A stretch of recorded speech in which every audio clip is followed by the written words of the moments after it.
সূরা বাকারার 228 নম্বর আয়াতে আল্লাহ পাক রব্বুল আলামিন বলতেন ওয়াল মুতাল্লাকাতু ইয়াতারাব্বাসনা বিআনফুসিহিন্না সালাসাতা কুরুইন। তালাকপ্রাপ্ত নারীরা নিজের জন্য 3 বার হায়েদের মাসিকের সময়কাল অপেক্ষা করবে। অর্থাৎ কোনো ব্যক্তি যদি কোনো নারী যদি তালাকপ্রাপ্ত হয় তাহলে 3 হায়েজ 3 মাস সে কী করতে হবে? অপেক্ষা করতে হবে। এটা বিশেষজ্ঞরাও সকলে এটার মধ্যে একমত, যেই এটার কারণে যদি একটা নারী তালাকপ্রাপ্ত হয়ে যায় 3 মাস যদি অপেক্ষা করে তাহলে তার রেহেমটা পরিষ্কার হয়ে যায়, তার ওই রেহেমের ভিতরে আর কিছু থাকে না, তখন সন্দেহ থাকবে না। এই 3 মাসের ভিতরে বাচ্চা হবে কি হবে না এটা আলামত স্পষ্ট হয়ে যাবে।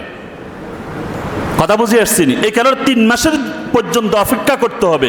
এখন 3 মাস পর্যন্ত যদি অপেক্ষা না করে তাহলে সেই ক্ষেত্রে যদি পরের দিন যদি এই নারীর আরেকটা পুরুষের সাথে যদি বিবাহ হয়ে যায় তাহলে সেই ক্ষেত্রে এই নারীর ভিতরে কি আগের স্বামীর সন্তান আছে না পরের স্বামীর সন্তান, এটা নিয়ে তো সন্দেহ দাঁড়ায় যাবে।